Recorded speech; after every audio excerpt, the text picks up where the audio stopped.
이런 거요. 윤석열이가 일본 가가지고 일본 쉴드를 치니까 일본이 기고만장해가지고 독도는 우리 땅 이러고 있잖아요. 독도는 우리 땅. 오염수 방류는 뭐 한국 국민을 이해시키겠다고 말했다고 한국 국민한테 일본 놈들이 이러고. 그리고 뭐 저 전범 기업들에 대한 구상권 청구는 없다고 뻔뻔해지잖아요. 네. 미국이 그러고 있어. 뭐라 그랬냐면 동맹들이 우리가 이 문제를 다루는 진지함에 대해 동맹들이 고마워하고 있다. 그러니까 그 동맹을 딱 이렇게 콕 집어 말하지는 않았지만 한국 말하는 거잖아요. 우리 말고 그러니까, 누가 있었어요. 예. 네. 그러니까는 한국이 고마워하고 있다, 이 자랑하는 거 아닙니까? 놀랍습니다. 그런 정권이네요. 야, 진짜. 지금 봐봐요. 미국의 동맹국들은 우리가 이 문제를 다루는 진지함에 대해 고마워하고 있다. 이 동맹국이라고 하는 게 한국을 말하는 거예요, 진짜. 실제로 그러니까는 그 시긴트, 그러니까는 정보 신호 감청 통해서 이제 획득했다고 표시된 건 이스라엘하고 한국 두 나라밖에 없잖아요. 나머지는 어떤 방식으로 그러니까 정보를 취득했는지 확인되지 않은 내용들인데, 그러니까 이스라엘이 어떻게 반응하고 있는지 지금 아무런 그 대응이 없으니까 우리는 모르고 결국 그 공식적으로 그러니까는 비공식적으로 이야기한 건 한국밖에 없지 않습니까? 그러니까 뭐 악의적인 그 도청은 없었다 이런 식으로. 그리고 그러니까 백악관 관료들이 뭐 김태효 만날 때마다 유감 표명을 계속 했다. 그러니까 우리 사과 받은 거나 마찬가지다. 증거는 없어. 예. 증거는 없어. 유감 표명을 했다는 말 자체가 증거는 없어. 아니 그리고 본인이 뭔데 본인이 유감 표명을 받아요. 그것도 웃기는 거죠. 그러니까요. 네. 야, 이게 그렇다니까요. 그 미국이 봤을 때는 참 이용해 먹기 딱 좋은 바보. 아니, 몰카범이 사실 내가 수사를 충실히 받겠다고 하니까 피해자들이 고마워하네요라고 뻔뻔하게 이야기하고 있는 겁니다 지금. 그러니까 이 도청 파문에 대해서 분명히 바이든 대통령이 백악관 관료들한테 이게 질문에 대해서 성실하게 답변하라는 지시까지 내렸잖아요. 그런데 왜 우리나라 대통령은 이 사안에 대해서 아직도 말 한마디 안 합니까? 그게 제일 화가 나는 거예요. 그러니까 상당수의 도청이 정보가 위조됐다. 한미 견해가 일치한다라고 출국하기 전에 이야기해서 저게 어마어마한 논란이 됐잖아요. 미국도 여태까지 자체 조사를 했을 텐데 양국의 견해가 일치합니다. 공개된 정보의 상당수가 위조되었다라고 일치한다고 이야기를 했어요. 근데 사실은 저게 거짓말이었지. 왜냐? 미국이 인정을 해버렸거든. 그러니까 김태효가 미국에서 만나는 관리들마다 유감 표명했다도 거짓말일 가능성이 되게 높은 거죠. 미국이 인정한 적이 없는데 먼저 미국에 실드를 치고 있잖아요. 위조됐다라고 이런 방식으로. 그러니까 결국은 미국은 도청을 인정해버린 사건 이렇게 되는 거예요. 미국에서는 사실 뭐 태효야 내가 너를 곤란하게 해서 약간 좀 유감이다 이런 정도의 말을 했을 거라고 생각이 듭니다. 결국 지금 도청 문건이 사실로 드러났고요. 그래서 한국의 포탄 뭐 33만 발, 155mm 이게 이제 폴란드 뭐 이렇게 통해 가지고 결국 우크라이나를 돕는 데 사용하게 되는 거고, 오늘 여러분들 뉴스 보셨는지 모르겠는데요. 윤석열이 로이터 통신하고 인터뷰에서 또 중국을 때렸어요. 그러니까 엄청나게 큰 헛소리를 한 것 같아요. 이건 제가 봤을 때 나라 망하는 소리가 엄청 들리는 거죠. 그러니까 중국 입장에서 가장 싫어하는 말을 콕 집어서 했더라고요. 예. 특히나 그 대만 관련해서 그러니까 그 중국이 가지고 있는 대원칙이라는 게 있잖아요. 그러니까 하나의 중국. 그래서 대만도 결국에는 중국의 일부다라고 주장하는 게 그 주장이 맞다 그러다 우리가 판단할 문제가 아닙니다. 그건 중국 내부 사정이기 때문에 그 주장이 옳다 그러다 우리가 논평할 수 없는 거거든요. 근데 그거를 윤석열이 그냥 대놓고 그건 아니다라고 해버린 거예요. 진짜 중국 사람들이 제일 싫어하는 거거든요. 자, 김태효 이야기로 다시 한번 가볼게요. 우리 효민트 김태효. 군사기밀 유출로 유죄를 받았잖아요. 다른 것도 아니고 군사기밀 유출한 자를 국가안보실 1차장으로 넣었어. 그것도 실세 넣었어요. 그 자체가 잘못된 임명인 거죠. 실수가 아니라 군사기밀 41건을 청와대에 있을 때 가지고 나왔던 바로 그 자를 유죄를 받기도 전에 대법원 확정 판결 나기도 전에 안보실 1차장으로 임명을 했어. 그러니까 공무원법 위반이죠. 공무원법에는 그러니까 재판 중이거나 그러니까 범죄 혐의가 있는 사람은 임용을 못하도록 되어 있는데 그게 대통령실에서 그냥 눈 감고 넘어가 버린 거예요. 그러니까 김태효는 답정너였던 것 같아요. 김태효를 그 자리에 임명하려고 했던 것 같아요. 자, 김태효는 윤석열하고 아크로비스타 같은 동에 사는 이웃입니다. 야, 그 사우나도 같이 했다고 하더라고요. 정말 가까운 사이잖아요, 그거는. 술 친구, 사우나라는 게 뭐냐면은 서로 깨먹고 그렇죠. 목욕탕에서 내는 사이잖아요. 속을 속속들이 아는 사이인 거예요. 속속들이 보진 않았겠죠. 그냥 깨먹고 만났을 뿐이지. 아니 상상만 해도 더러워. 그런 사이란 말이에요. 그러니까 윤석열이가 하는 그 사람과의 관계가 이런 식인 거예요. 같은 동에 살고 술 친구야. 맨날 불러내서 술 먹어. 그러니까 완전 특수관계. 거의 가족이나 마찬가지고. 그러다 보니까 김태효가 이번에 미국 출국할 때의 모습하고 지탄을 많이 받으니까 귀국할 때의 모습이 완전히 다르잖아요. 출국할 때는 내가 성렬이 형하고 사우나도 하고 완전히 이런 본인이 대통령보다 높은 사람의 태도였었단 말이에요. 그런 모습이 왜 나왔냐 하면은 이런 관계에서 보입니다. 네. 그러니까 김성한 50년지기 윤석열의 50년지기 안보실장이 사퇴를 하는데 김태효는 그냥 그 자리에 있어.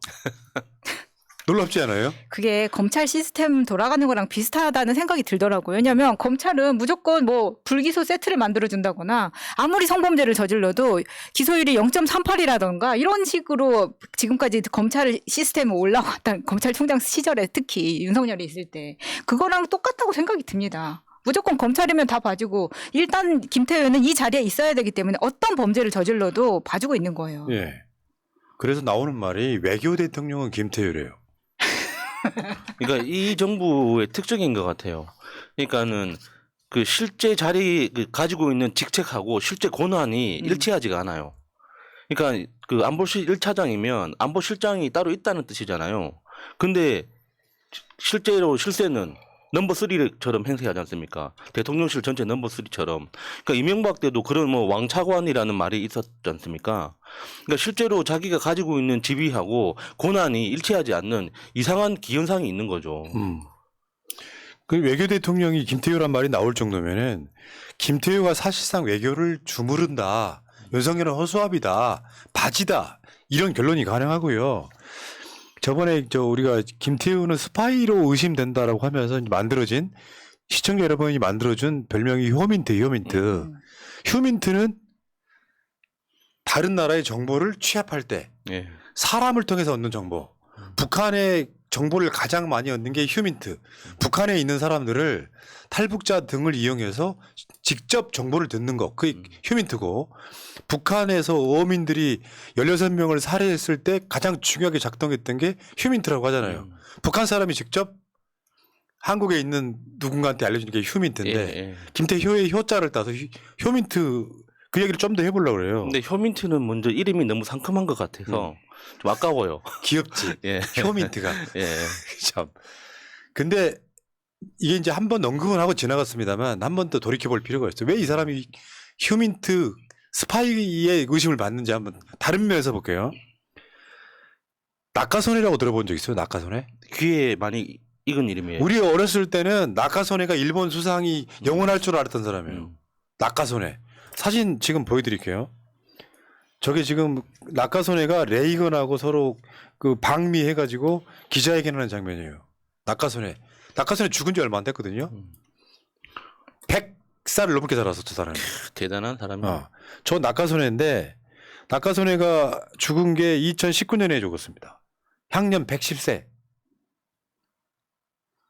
근데 일본 총리로서는 최초로 야스쿠니 신사를 참배했다고 하더라고요. 낙하손해 총리하면 굉장히 유명한 일본 사람인데 그 낙하손해가 야스쿠니 신사를 처음으로 참배한 사람이 일본 총리로는 바로 낙하손해. 그러니까 일본의 아베보다 더 구적 스탠스였던 사람이 낙하손해였던 거죠. 일본 극우의 아버지라고 불리우는 사람입니다. 일본 극우의 아버지. 네. 그 낙하손해가 이제 상을 주기 시작했는데 낙하선의 그 업적을 기려서 일본 놈들이 네. 일본 구구적 포지션인 건데 이때 쉽게 표현해서 일본을 좋아하는 일본을 따르는 친일파들한테 상을 주기 시작했는데 일본한테 도움이 될 만한 40세 전후에 학자들한테 상과 상금을 줬다고 하죠. 2005년부터 낙하선의 상을 주기 시작했는데 최근에 낙하선의 첫 우수상을 탄 자가 바로 박철희예요. 박철희. 얘가 최근에 국립외교원장에 임명됐어요. 그 새날에 흐르는 강물처럼이 저한테 준 정보인데 박철희가 국립외교원장에 이제 낙하선의 상을 받은 자로서 임명됐다라고 하는 기사를 나중에 언론들이 제목을 전혀 상관없는 걸로 바꾸는 장면이 있어요. 아. 그러니까 전혀 상관없는 제목을 달아놓고 내용이 들어가 보면 낙하선의 상 1호 수상자가 박철희가 국립외교원장에 임명됐다. 이거 우연일까요? 그 일부러 숨기려고 하는 거겠죠. 본인들이 봐도 저 상을 받은 사람을 지금 저 국립외교원장에 들어갈 때도 말이 많았었거든요. 기존에 있던 사람이 문재인 정부에 있던 인사라고 해서 자를 때도 문제가 많았습니다. 아, 완전 꽂은 거죠, 저거는. 그런데 이 박철희가 낙하선의 상 1호 수상자인데 김태효가 5호 수상자야. 그 일본 놈들이 전 세계에 있는 친일파들한테 주는 상이에요. 근데 그 친일파들한테 아 너는 일본을 좋아하는구나. 그거겠어요? 그러니까 김태효가 저 낙하선의 상 받았을 때 굉장히 이상한 점이 그러니까 현직 관료였다는 거죠. 현직 청와대에 있을 예, 때 현직 받았다. 관료한테 저 상을 준 건 김태효가 또 유일하다고 합니다. 2009년에 이명박 청와대 비서관 시절에 낙하선의 상을 받아요. 준다 그래도 안 받아야 되는 거 아닌가요? 저런 상황에서는? 그래서 다른 나라 관료가 재직 때 낙하선의 상을 받은 건 김태효가 지금까지 유일해. 유일하다고. 이쯤 되면 야 김태효 너는 일본을 좋아하는구나. 낙하선의 좋아하는 상 줄게. 정도가 아니잖아요. 낙하선의 상 줄게 이게 아니라는 거예요. 네. 뭔가 어마어마한 커넥션이 있는 거지. 그렇죠. 이 상을 주면요. 상장만 달랑 주는 게 아니고 상금도 주고 그래요.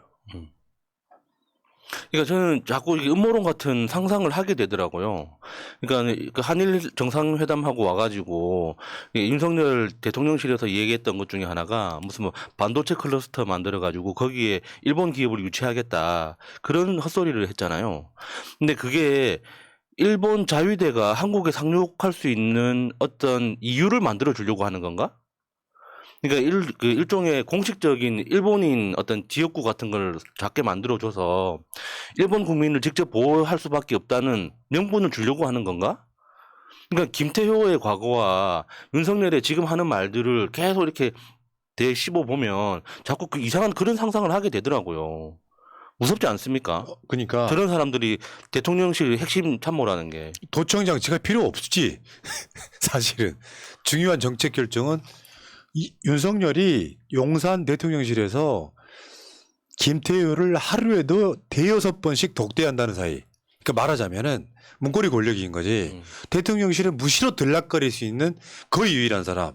그리고 김성환은 핫바지로 앉혀놨을 가능성이 되게 높은. 깨먹고 목욕탕에 가서 사우나하는 사이. 그런데 또 윤석열의 아버지는 일본 문부성 장학생 1호잖아요. 놀랍게도 이 사람들의 둘의 어떤 그 인맥이랄까 이해관계가 일치를 하고 있는 거예요. 완전 일본 빠인 거죠. 그래서 윤석열이 이번에 일본 갔을 때 게이오 대학에서 강연했는데 그 강연했던 일본 구구의 원조인 후쿠자와 유키치 이 사람의 말을 그대로 갖다 써먹지 않습니까? 네.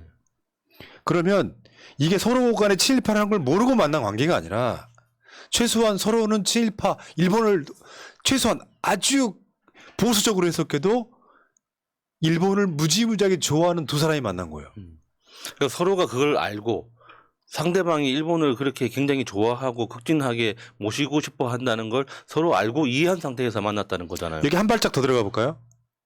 김태효가 일본과의 커넥션이 확실한 자라고 하면 만약에 김태효가 윤석열 대선 때 대선 자금 등을 일본에 끌어오는 역할을 했다면 어떤 생각이 드세요? 혹시나 충분히 가능성이 있는 이야기라고 생각합니다. 저는 지금 대선 자금서를 아직 놓지를 못하고 있는데 네. 그렇다 보면 돈을 또는 어떤 혜택을 받은 자는 상대한테 갚아야 되는 거거든요. 그 일본과의 관계를 잘 푼다는 게 일본의 적세를 풀어주고 그게 미국과 연결이 되다 보면 저는 솔직히 말씀드리면 김태효는 일본과 미국의 진짜 휴민트라고 저는 생각이 드는 거예요. 그러니까 휴민트는 굉장히 그러니까 예쁜 이름이기도 하지만 약간의 긍정적인 이미지가 들어가 있는 거잖아요. 민트 초코. 그러니까 그 휴민트라는 것 자체가 우리가 관리하면은 정보원이지만 적국에 발견되면은 스파이거든요. 사살감이야. 그러면은 지금 우리는 이 김태효를 휴민트로 봐야 됩니까? 스파이로 봐야 됩니까? 그러니까 지금 김태효가 갖고 있는 태도는 완전히 우리한테 스파이 짓을 하고 있는 거거든요. 네. 그런 목적으로 사실 장려상 뭐 낙하손에 상도 주고 장학금도 주고 그 윤석열 아버지처럼 그렇게 하는 거잖아요. 그것 때문에 봐라 우리가 장학금 주고 상 주니까 이런 꿈나무들이 자라나고 있다. 그렇기 때문에 이번에 강제징용 관련해서도 쓸데없이 갑자기 한일 장학금 준다고 하는 게 이런 이유라고 생각하는 네. 거예요. 근데요, 여러분들 허상수라고 진실화해위원회 위원으로 선출이 국회에서 된 사람이 있어요. 허상수. 이 양반이 1983년에 노동쟁이 단체 행동 등에 따른 국가보위법 위반으로 이제 징역 8월에 집행유예 1년을 확정받았는데 이걸 재심을 했어 40년 만에. 그래서 선고유예가 내려졌어. 선고유예가. 그 윤석열이 선고유예 내려졌다고 이 허상수 이분을 탈락시켜버려요. 국회에서 표결까지 했는데. 김태효는? 그 얘기 하려고 그러는 거야. 김태효는 괜찮고 허상수는 안 돼. 안 된 이유가 선고유예 내려졌다고. 그러니까 과거에 저 허상수 선생님이 그러니까 83년도에 받았던 건 집행유예였고, 그러니까 징역에 대한 집행유예였고, 그 재판 자체가 그러니까는 이게 적용한 법 자체가 굉장히 문제가 많은 법이었기 때문에 재심을 신청한 거예요. 그래서 재심 결과, 그러니까 원래 그 파업을 하다가 국가보위법에 따라서 징역 집행유예가 나왔었는데 그 파업 행위에 대해서는 무죄 선고가 났고 그리고 파업하는 과정에서 그러니까 기물파손이나 약간의 뭐 교통위반 같은 게 있었다면 그것에 대해서는 그대로 유죄를 인정해야 되기 때문에 그 법률에 대해서 그러니까 선고유예 판결을 내린 거예요. 선고유예라는 건 글자 그대로 법원이 내릴 수 있는 가장 낮은 수준에 져버리잖아요. 선고하지 않는다. 네. 그러니까 그거 자체를 그러니까 인사상 문제가 있다고 해서 저 진실사회위원회 위원에서 거부를 하고 있는 거죠. 대통령실에서. 그러니까 말도 안 되는 정권이 들어선 거예요. 자, 김태효의 죄를 다시 한번 돌아가 보겠습니다. 김태효가 대법원 유죄 확정 판결을 받은 거. 그 당시 이명박 청와대에서 나와서 성균관대 교수를 할 때 교수실에 보관하고 있던 거. 이게 압수수색으로 저게 들통난 거거든요. 기무사가 작성한 북한 동향첩보, 국정원이 작성한 북한 주민생활 실태자료, 청와대 회의 등에서 배포한 3급 비밀 대비 자료, 합참에서 생산한 군사 2급 비밀문서, 평양 시내 위성사진 등 군 정보기관의 분석 등 총 41가지를 갖고 있다가 들켰는데 김태효의 당시에 자기 실드는 뭐였냐면 이삿짐에 실려왔다. 아, 진짜. 저는 김태효가 이 정보를 팔아먹는 쉽게 표현하면 스파이였다고 생각을 하는 거고 김태효가 윤석열 정권 들어서 1차장에 임명된 뒤에 보안 문서 취급 비밀 인가증이 나오기도 전에 또 들여다봐가지고 논란이 됐었잖아요. 예. 얘는 분명히 스파이가 맞다라고 저는 생각을 그리고 합니다. 본인도 이러저러한 친분으로 법 위에 있다고 생각하는 것 같아요. 근데 지금 아까 김상수 그분 관련해서 이 골 때린 게 허상수요. 네. 죄송해요. 허상수 대표 관련해 갖고 이 골 때리는 게 당시에 김태효가 이러이러한 문제로 국가안보실 1차장이 되는 게 맞냐라고 물었더니 당시에 김대기가 경질 사유 아니다라고 이야기했어. 그러니까 법적으로는 임명해서는 안 되는 거였죠. 그 당시에 이제 임명 한 해 만에 막 논란이 있을 때 그때 이제 김태효가 재판을 받고 있는 중이었고 결국에는 임명 받고 나서 대법원에서 최종 확정 판결까지 났잖아요. 그러니까 그거는 공무원 임용 결격 사유이기 때문에 그러니까 그 자기 측근이라고 해도 그렇게 해서는 안 되는 거였죠. 그러니까 김대기 실장도 원칙상으로는 안 된다고 이야기를 해야 되는 거죠. 근데 허상수 대표는 진실화해위원회 위원을 국회에서 표결까지 해서 통과됐는데 임명 안에 탈락. 선거유예 받은 사람이니까. 그리고 김태효는 대법원 유죄 확정 판결이 났어. 더군다나 다른 자리도 아니고 이 사람이 환경부에 무슨 뭐 저 고위직으로 간다면 그나마 조금 쉴드가 될 수 있는데 기밀 문서를 유출해 가지고 유죄 확정 판결을 받은 놈을 다른 데도 아니고 국가안보실 1차장으로 임명하는 건 부적절하다. 네. 그러면 이거를 계속 임명하는 그 이유가 쓰고 있는 이유가 뭐냐 도대체. 그러니까 목욕탕 친구. 뭐 저 그 불알 친구네. 그냥 그거밖에 생각이 안 나요. 참 미치겠네. 근데 일본 입장에서는 성공한 장학생 스파이 심어둔 게 영화대까지 들어갔으니까 정말 자랑스럽겠죠. 거기에다가 야 문무성 1호 장학생의 아들이 대통령이 됐는데 지금 일본 사람들 입장에서는 그냥 한국이 속국으로 보이는 거예요. 아유 참 어쨌건 지금 전 부정한 관계라고 보고요. 이거 언젠간 드러납니다. 김태효도 다시 감옥 갈 날 저는 온다고 봐요. 그리고 휴어민트.